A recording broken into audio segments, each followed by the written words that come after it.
নমস্কাৰ ছাত্ৰ ছাত্ৰীসকল, বহুদিনৰ মূৰত আকৌ পুনৰ আহিছোঁ তোমালোকৰ মাজলৈ এটা নতুন ভিডিঅ' লৈ। তো এতিয়া চাবা, আমি দশমমান শ্ৰেণীৰ গণিত আলোচনা কৰি আছিলোঁ। তো আজিৰ চেপ্টাৰটো হৈছে কি, বৃত্ত সম্বন্ধীয় কালি। তো বৃত্ত সম্বন্ধীয় কালি ভিডিঅ' এটা আমি আগতে কৰিছোঁ। আশা কৰোঁ তোমালোক সকলোৱে ভালেই আছা। ৰাস চলি আছে, নিশ্চয় ৰাস চাব গৈছা। ক'ত বেছি ভাল হৈছে ৰাস জনাবাচোন। মই বৰমাত গৈছিলোঁ, ভাল হৈছে বৰমাটো। তো এতিয়া চাবা, তো বৃত্তৰ কালিটো তোমালোকে গম পাইছে অলৰেডি যে বৃত্তৰ কালি কি, যে যদি এটা বৃত্তৰ ব্যাসাৰ্ধ r হয় তেতিয়া বৃত্তটোৰ কালি পাই r স্কুৱেৰ হয়। ঠিক আছে। তো আমি এতিয়া বৃত্তকলাৰ কালি আলোচনা কৰিম। ঠিক আছে। তো বৃত্তকলা তোমালোকে গম পাইছিলাই যে বৃত্তকলা মই কৈছিলোঁ যে বৃত্তকলা মানে হৈছে বৃত্তৰ দুডাল ব্যাসাৰ্ধ আৰু অনুৰূপ চাপটোৰ মাজৰ অংশখিনি বৃত্তকলা বুলি কয়। ঠিক আছে। তো এনেকুৱা অংশ তোমালোকে দুটা পাবা, চাই লোৱা। তো এই দুডাল ব্যাসাৰ্ধ, এই এটা অংশ আৰু এনেকুৱা এটা পাবা ওপৰৰ ফালে এই এটা অংশ। তো এই দুয়োটাকে আমি বৃত্তকলা বুলি কওঁ। ঠিক আছে। তো এতিয়া চাবা, এইটোক আমি গৌণ বৃত্তকলা বুলি কওঁ, এইটোক আমি মুখ্য বৃত্তকলা বুলি কওঁ। তো আমাক এতিয়া বৃত্তকলাৰ কালি উলিয়াব লাগিব। কালি মানে এই যিটো মাজত যিখিনি অংশ আছে সেইখিনি মানে আমি কালি মানে মান উলিয়াব লাগিব, কিমান আছে। ঠিক আছে। তো এতিয়া চাবা যে বৃত্তকলাৰ কালি উলিয়াওঁতে তোমালোকে এটা কথা জানিব লাগিব যে এই বৃত্তকলাটো এই ব্যাসাৰ্ধ দুডালৰ মাজৰ যিটো কোণ আছে সেই কোণটোক আমি বৃত্তকলাটোৰ কোণ বুলি কওঁ। ঠিক আছে। সেইটোক আমি থিতা বুলিয়ে কওঁ। তো এতিয়া চাবা, প্ৰথমতে তোমালোকে বৃত্ত চাপৰ দৈৰ্ঘ্য, আমাৰ যিটো বৃত্তকলাৰ যিটো বৃত্ত চাপ আছে সেই দৈৰ্ঘ্যটো আমাৰ জানিব লাগিব। তো এনে সূত্ৰটো কি আছে চাবা, যে 2πr থিতা বাই 360। তো থিতাটো হৈছে এই বৃত্তকলাৰ কোণটো। ঠিক আছে। তো বৃত্তকলাৰ কোণ মানে ব্যাসাৰ্ধ দুডালৰ মাজৰ কোণটো। তো সেইটো কেনেকৈ হয় তোমালোকে চাই লোৱা। তো এই যে বৃত্ত চাপটোৰ দৈৰ্ঘ্য যে 2πr থিতা বাই 360 হ'ল, কেনেকৈ হ'ল চাই লোৱা। যে তোমালোকে চাবা যে চাপোজ এইটো এটা বৃত্ত,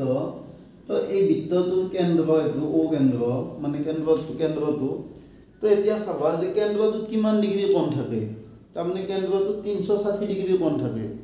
আৰু যেতিয়া 360 ডিগ্ৰী কোণ হয় তেতিয়া এই বৃত্ত চাপটোৰ দৈৰ্ঘ্যটো কি আছিল, এই বৃত্তটোৰ পৰিধিটো হ'ব। তাৰমানে এই গোটেই চাপটোৰ দৈৰ্ঘ্য কি হ'ব, বৃত্তৰ পৰিধিটো হ'ব। তো তোমালোকে এনেকৈ ভাবিব পাৰা যে যদি 360 ডিগ্ৰী কোণটো যদি 360 ডিগ্ৰী হয় তেতিয়া পৰিধিটো কি হয়, মানে বৃত্ত চাপটোৰ দৈৰ্ঘ্য 2πr হয়। ঠিক আছে। তো 1 ডিগ্ৰী হ'লে কিমান হ'ব, 2πr বাই 360। আৰু যদি এতিয়া কোণটো বৃত্ত কলাৰ কোণটো কিমান আছিল, থিতা আছিল। তো কোণটো যদি থিতা হয় তেতিয়া মানে চাপটোৰ দৈৰ্ঘ্য হ'ব 2πr 360 ইনটু থিতা। তো আমাৰ এনেকৈ বৃত্ত চাপটোৰ দৈৰ্ঘ্য কি হয়, 2πr থিতা বাই 360। ঠিক আছে। তো এনেকৈ এইটো সূত্ৰটো আমাৰ উলিয়াব পাৰি। ঠিক আছে। তো আমি এতিয়া বৃত্তকলাৰ কালিলৈকে আহোঁ। যে বৃত্তকলাৰ কালি চাবা, যে চাপোজ এইটো এটা বৃত্তকলা OAPB এটা বৃত্তকলা। এতিয়া এই বৃত্তকলাটো আমাক কোণ লাগে, মানে এই বৃত্তকলাটো আমাক কালি লাগে। চাপোজ মাজৰ কোণটো কি, থিতা। তো এতিয়া চাবা, আমি সকলোৱে জানো যে বৃত্তৰ কেন্দ্ৰত 360 ডিগ্ৰী থাকে। আৰু বৃত্তৰ মানে যদি ব্যাসাৰ্ধটো যদি r হয় তেতিয়া কালিটো কি হয়, πr স্কুৱেৰ হয়। এতিয়া তোমালোকে এনেকৈ ভাবিব পাৰা যে 360 ডিগ্ৰী যদি কোণ হয় তেতিয়া কালিটো কি হয়, πr স্কুৱেৰ হয়। 1 ডিগ্ৰী কোণ হ'লে কি হ'ব, 360 বাই πr স্কুৱেৰ। আৰু যদি কোণটো যদি থিতা ডিগ্ৰী হয় তেতিয়া কালিটো কি হ'ব, 360 বাই 300 πr স্কুৱেৰ বাই 360 ইনটু থিতা। তো πr স্কুৱেৰ থিতা বাই 360। তাৰমানে তোমালোকে এতিয়া কি গম পালা, যে যদি এটা বৃত্তৰ ব্যাসাৰ্ধ r হয় আৰু যদি বৃত্তকলাৰ কোণটো যদি থিতা হয় তেতিয়া কালিটো কি হ'ব, πr স্কুৱেৰ থিতা বাই 360। তাৰমানে আমি এতিয়ালৈকে দুটা সূত্ৰ গম পালোঁ। আচলতে কি জানো, সূত্ৰবিলাক মুখস্থ নহয়, সূত্ৰবিলাকৰ কনচেপ্টটো লাগে আমাক। তো কনচেপ্টটো আমাৰ এইখিনিয়ে, মানে এইখিনিয়ে মেইন কথা, যে কেনেকৈ সূত্ৰটো হ'ল এনেকৈ আমাৰ সূত্ৰটো উলিয়াব পাৰোঁ। ঠিক আছে। তো সেনেকৈ আমি গৌণ, আমাৰ যিটো এইখিনি হৈছে গৌণ বৃত্তকলাৰ কালি, এইখিনিৰ কালিটো। আৰু মুখ্য বৃত্তকলাৰ কালি মানে কি, যে মুখ্য বৃত্তকলাটো তোমালোকে চোৱাচোন, যে যদি তোমালোকে গোটেই বৃত্তটো কালিৰ পৰা এই গৌণ বৃত্তকলাপ কালিখিনি বিয়োগ দিয়া তাৰমানে এইখিনি যদি তুমি এখন মাইনাছ কৰ এইখিনি মাইনাছ কৰ এইখিনি যদি তোমালোকে মাইনাছ কৰ তেতিয়া মুখ্য বৃত্তকলাপ কালি পাবা না নাপা মুখ্য বৃত্তকলাপ কালি পাবা তো মুখ্য বৃত্তকলাপ কালি কি পাই r স্কয়ার মাইনাছ গৌণ বৃত্তকলাপ কালি তাৰমানে তোমালোকে গৌণ বৃত্তকলাপ কালিটো উলিয়াব লাগিব এই পৰা মাইনাছ কৰ তেতিয়া নিজে নিজে মুখ্য বৃত্তকলাপ কালিটো ওলাই আহিব ঠিক আছে তো এতিয়া আমি এক্সাৰসাইজটো আৰম্ভ কৰোঁ বা 1 নম্বৰ অংকটো চাবা যে 6 সেন্টিমিটাৰ ব্যাসাৰ্ধযুক্ত এটা বৃত্তকলাপ কালি নিৰ্ণয় কৰা যদি বৃত্তকলাপটোৰ কোণটো 60 ডিগ্ৰী হয় তাৰমানে তোমালোকক ব্যাসাৰ্ধটো মানে 6 সেন্টিমিটাৰ দিছে আৰু কোণটো 60 ডিগ্ৰী দিছে মানে এনেকুৱা যে সাপোজ এটো বৃত্ত এটো কেন্দ্ৰ এই দুডাল তোমালোকক 6 সেন্টিমিটাৰ দিছে ব্যাসাৰ্ধ দুডাল আৰু কোণটো কিমান ডিগ্ৰী দিছে 60 ডিগ্ৰী দিছে ঠিক আছে তো এতিয়া চাবা মই এনেকৈ লিখি থৈ দিছো তো এতিয়া চাবা যে সিম্পল অংক তো বৃত্তকলাপটো কালি কি হ'ব তো বৃত্তকলাপটো কালি কি হ'ব তোমালোকে তো গম পাইছে যে বৃত্তকলাপটো কালি সূত্ৰটো অলপ আগতে মই আলোচনা কৰিলোৱে বৃত্তকলাপটো কালি কি হ'ব সূত্ৰটো কি আছিল পাই r স্কয়ার থিটা বাই 360 তো ইয়াতে কিন্তু পাইটো 7/22 লব দিছে আমাক ঠিক আছে তো এতিয়া তোমালোকে মানবিলাক বহুৱাই যোৱা পাই মানে 7/22 r মানে 6 কিন্তু r স্কয়ার আছে r স্কয়ার মানে কি r স্কয়ার মানে r পূরণ r ঠিক আছে তো 6 আমি দুটা লিখিম r 6 পূরণ 6 থিটা থিটা মানে 60/360 আৰু এই এককটো কি দিবা তোমালোকে এককটো চাবা যে এককটো যেহেতু কালি আমি যেহেতু কালি উলিয়াইছো তো কালিৰ একক সাধাৰণতে বৰ্গ একক হয় তো সেন্টিমিটাৰ আছে ইয়াতে কালিটো এককটো কি হ'ব সেন্টিমিটাৰ স্কয়াৰ হ'ব নিশ্চয় বুজি পাইছা তো এইখিনি তোমালোকে এতিয়া সিম্পলিফাই কৰা যে তোমালোকে চাই লোৱাছো 60 দি 360 6 বাৰ যাব এইটো 6 আৰু এইটো 6 কাটা যাব ঠিক আছে তো ওপৰত তলত একো নাথাকে তলত 1 আছে কিন্তু 1 টো লিখিব নালাগে তো ওপৰখিনি লিখিলে হ'ব ওপৰত 7 আছে তলত আৰু ওপৰলে ফলে আছে 22 পূৰণ 6 তো 22 আৰু 6 পূৰণ কৰিলে কিমান হ'ব 132 হ'ব তো আমাৰ বৃত্তকলাপটো কালি কি হ'ব 132/7 সেন্টিমিটাৰ স্কয়াৰ হ'ব ঠিক আছে তো এতিয়া চাবা 2 নম্বৰ অংকটো চাবা যে 22 সেন্টিমিটাৰ পৰিধিযুক্ত এটা বৃত্তৰ এটা চকৰ কালি নিৰ্ণয় কৰা তো আমি বৃত্তকলাপ কৰি আছো কিন্তু আমি বৃত্ত চকটো পোৱা নাই না কিন্তু তোমালোকে মনত ৰাখিবা বৃত্ত চকটো এটা বৃত্তকলাই কিন্তু বৃত্ত চকৰ মানে যেটো কোণ আছে কলাপ যেটো কোণ আছে যিবিলাক বৃত্তকলাপ কোণটো 90 ডিগ্ৰী হয় তাক আমি বৃত্ত চক বুলি কওঁ তাৰ মানে এটা বৃত্তত 4টা চক থাকে তো তোমালোকৰ এই চক বিলাকৰ কইতো এই এটা চক এই এটা চক এই এটা চক এই এটা চক কোণ বিলাক তাৰ মানে জীৱৰ বৃত্তকলাপ কোণটো 90 ডিগ্ৰী হয় হেতু বৃত্ত চক বুলি কয় গতিকে বৃত্ত চক বুলি ক'লে তোমালোকে বেলেগ বুজিব নালাগে বৃত্ত চক মানে বৃত্তকলাই কিন্তু আমাৰ কি কোণটো 90 ডিগ্ৰী ঠিক আছে তো ইয়াতে কিন্তু তোমালোকক বৃত্তটোৰ পৰিধিহে দিয়া আছে ব্যাসাৰ্ধ দিয়া নাই তো এইটো চাবা তো আমাক প্ৰথমতে কালি উলিয়াব লাগিলে আমাক ব্যাসাৰ্ধটো মাছবি লাগিবই তো তোমালোকে ধৰি লোৱা যে ধৰা হ'ল বৃত্তটোৰ ব্যাসাৰ্ধ বৃত্তটোৰ ব্যাসাৰ্ধ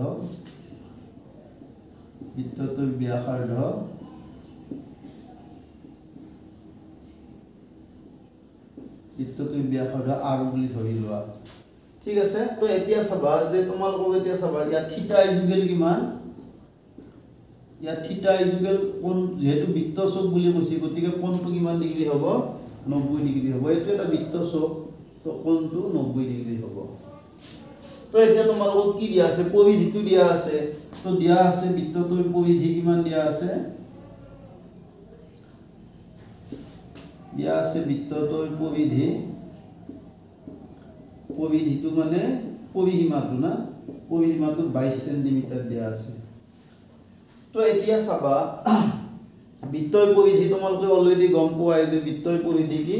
যে যদি ব্যাসাৰ্ধটো যদি r হয় তেতিয়া পৰিধিটো কি হয় 2πr হয় ঠিক আছে তাৰ মানে 2πr মানে তোমালোকে কি পাবা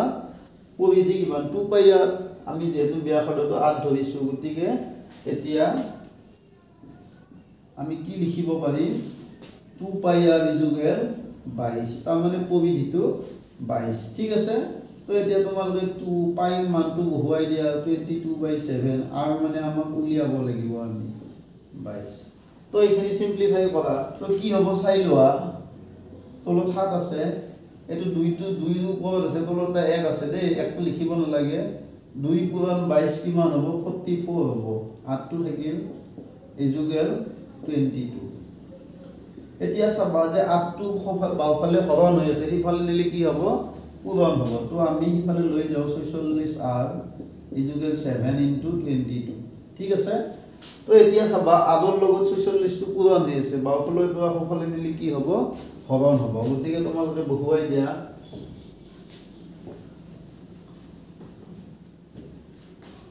তো তোমালোকে কি পাবা r ইজুগেল কি পাবা 7 * 22 by 44 তো r ইজুগেল আমি কি পাম 22 * 22 22 2 * 46 তো এটো 7/2 পাম ঠিক আছে তো এতিয়া তোমালোকে ব্যাসাৰ্ধটো পাই গলা থিতাটো তো কোণটো পাইছো অলৰেডি 90 ডিগ্ৰী তো বৃত্তকলাটো কালি বৃত্তচকটো কালি কি হ'ব বৃত্তচকটো কালি মই ইয়াত সূত্ৰটো লিখি দি নাথাকো সূত্ৰটো ডাইৰেক্ট বহাই দিম কি আছে সূত্ৰটো পাই r² θ/ 360 না তো পাই মানে 22/7 r² এটা চাই লোৱা পাই r² θ/ 360 তো পাই r² মানে কি r দুটা গুণ ইনটু θ মানে 90/360 তো 7 r মানে 7/2 গতিকে 7/2 দুটা পাবা আপু θ মানে কিমান 90/360 ইউনিটটো কি হ'ব সেন্টিমিটার স্কয়ার হ'ব ঠিক আছে তো এতিয়া কাটাকাটি কৰা চাবাচোন মই কেনেকৈ কাটাকাটি কৰিম 787 ক কাট যাব ঠিক আছে এটো 7 দে তো এতিয়া চাবা তো 90 দি 360 4 বাৰ যাব 90 এই 2 দি 22 11 বাৰ যাব তো এতিয়া তলত থাকিল আমাৰ 4 আৰু ওপৰত থাকিল 11 পূৰণ 7 মানে 77 আৰু তলত এটা 2 আছে না সেন্টিমিটাৰ স্কয়াৰ তো এইখিনি যদি তোমালোকে লিখা 77/2 পূৰণ এই হৰণ চিন্তা যদি পূৰণ কৰি দিয়া এটো তলতটো প্ৰতিক্ৰমটো লিখি দিব লাগে মানে 4/1 টো আমি 1 কি লিখিব লাগিব 4 লিখিব লাগিব তাৰ মানে এনেকুৱা হ'ব ঠিক আছে তো এতিয়া আমাৰ কি হ'ব ওপৰত থাকিল 77 * 1 77 আৰু 2 4 যা কিমান 8 তো আমাৰ এনসারটো কি হ'ব 8/77 সেন্টিমিটার স্কয়ার হ'ব নিশ্চয় বুজি পাইছা তো এতিয়া আমি দুটা এমসিকিউ আলোচনা কৰিম ঠিক আছে আৰু ইয়াৰ পিছৰ ভিডিওটোত আমি কি কৰিম এই যে বৃত্ত চেপ্টাৰটো যে আধাখিনি আছিল আধাখিনি আলোচনা কৰিম ঠিক আছে তো এতিয়া চাবা যে আমি প্ৰথম এমসিকিউটো কি লিখছো চাবা যে যদি দুটা বৃত্তৰ পৰিধি অনুপাত 4:5 হলে সিহঁতৰ কালি অনুপাত ঠিক আছে তো এতিয়া তোমালোকে বৃত্ত দুটাৰ ব্যাসাৰ্ধ কি বুলি লোৱা এটা বৃত্তৰ ব্যাসাৰ্ধ r1 বুলি লোৱা এটা ব্যাসাৰ্ধ r2 বুলি লোৱা তো প্ৰথমটো পৰিধি কি হ'ব প্ৰথমটো পৰিধি হ'ব 2π r1 আৰু দ্বিতীয়টো পৰিধি হ'ব 2π r2 তো অনুপাতটো দিয়া আছে তো 2π r2 ঠিক আছে এটো কিমান দিয়া আছে 4:5 দিয়া আছে নিশ্চয় বুজি পাইছা তো এতিয়া চাবা অনুপাত মানে তো ভগ্নাংশ হয় গতিকে তোমালোকে এটো ভগ্নাংশ আকাৰত লিখিলে কি হ'ব 2π r1 / 2π r2 this is equal 4/5 তো এতিয়া চাবা তোমালোকে চোৱা যে ইয়াতে তোমালোকৰ 2 2 কেনসেল যাব না 2 2 কেনসেল যাব π কেনসেল যাব তো এতিয়া আমাৰ কি থাকিল r1 / অকল r2 থাকিল তো r1 / r2 মানে r1/r2 মানে 4/5 ঠিক আছে তো এতিয়া চোৱা যে তোমালোকে বৃত্তৰ কালিটো জানা যে বৃত্তৰ কালি কি বৃত্তৰ কালি আছে সূত্ৰটো পাই r² তাৰ মানে যদি বৃত্তটো ব্যাসাৰ্ধ r1 হয় কালিটো পাই r1² হ'ব এটো যদি r2 হয় ব্যাসাৰ্ধটো পাই r2² হ'ব তো তোমালোকে প্ৰথমতে এটো বৰ্গ কৰি দিয়া তো r1² কৰি দিলা r2² কৰি দিলা তো ইফালে যদি বৰ্গ কৰা ইফালে কৰিব লাগিব 16 হ'ব ইফালে 25 হ'ব এতিয়া তোমালোকে ইয়াতে পাইটো নিজে ইচ্ছামতে লগাই দিবা পাৰা ঠিক আছে একো নাই তলতো দিছো ওপৰতো দিছো তো ইফালে কিন্তু একো চেঞ্জ নহয় তাৰমানে পাইটো দিয়া আনো হৈছে নেদা আনো হৈছে পাই কাট যাব তো এতিয়া পাই r1² মানে হৈছে প্ৰথম বৃত্তটোৰ কালি পাই r2² মানে হৈছে দ্বিতীয় বৃত্তটোৰ কালি ঠিক আছে তো তোমালোকে মনত ৰাখিবা যে পৰিধিৰ অনুপাত 4:5 হ'লে কালিৰ অনুপাত সদায় কি হয় তাই বৰ্গটো হয় 4 4 16 5 5 25 তো এনসাৰটো আমাৰ কি হ'ব এই হ'ব নিশ্চয় বুজি পাইছা এমসিকিউ বহুত আছে কিন্তু সদায় বহুত এমসিকিউ আলোচনা কৰিব নোৱাৰি কাৰণ সময় বহুত লাগে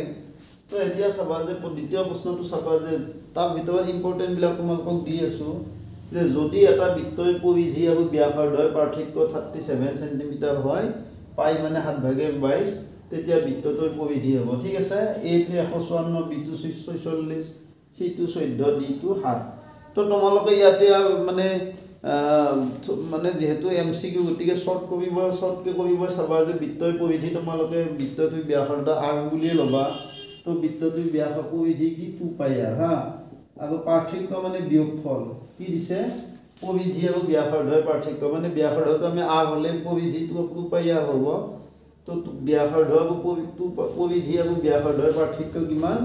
37 ঠিক আছে তো এতিয়া তোমালোকে চোৱা তোমালোকে এটা কাম কৰিব পাৰা আটো কমন লব পাৰা ইয়াতো r আছে তো এতিয়া ইয়াতে 2 পাই থাকিব ইয়াতে -1 থাকিব ইজুগেল 37 না তো যেহেতু আমাক 2 পাই মানে কি বহুৱাব দিছে 7/22 বহুৱাব দিছে -1 ইকুৱেল 37 ঠিক আছে তো এতিয়া চাবা চাই লোৱা তো এটো r এটো সিম্পলিফাই কৰা 7 এটো 2 পূৰণ 22 46 -1 ইজুগেল 37 না তো এতিয়া চাবা r এটো লিখি লোৱা ইয়াৰ তলত 1 আছে লিখিব নালাগে 7 আৰু 1 লখাগু 7 7 দি 7ক একবাৰ যাব 1 তো 46 ৰ লগত পূৰণ কৰিলে 46 এ হ'ব 1 দি 7ক 7 বাৰ যাব 7 1 গুণ 7 ইকুৱেল 37 ঠিক আছে তো এটো তোমালোকে কি পাবা r ইয়াতে 7 থাকিল 46 ৰ পৰা 7 গেলি 37 না আৰু ইফালে 37 আছে ইয়াৰ ভিতৰত কিন্তু এটা আকৌ 1 আছে এটো লিখিব নালাগে তোমালোকে চাই লোৱা এতিয়া ইফালে ওপৰত 37 আছে ইফালে ওপৰত 37 আছে তো আমি 37 টো উঠাই দিম ঠিক আছে তো তোমালোকে কি পালা r/7 মানে কি পালা 1 পালা তাৰ মানে বজ্ৰ পূৰণ কৰিলে r মানে কি পালা 7 1 গুণ 7 পালা না তো এতিয়া তোমালোকক কি লাগে বৃত্তটোৰ কি লাগে পৰিধি লাগে না তো পৰিধি কি আছিল 2 পাই r 2 পাই মানে 7/22 আৰু r মানে 7 তো 7 7 কেনসেল যাব 22 2 গুণ কিমান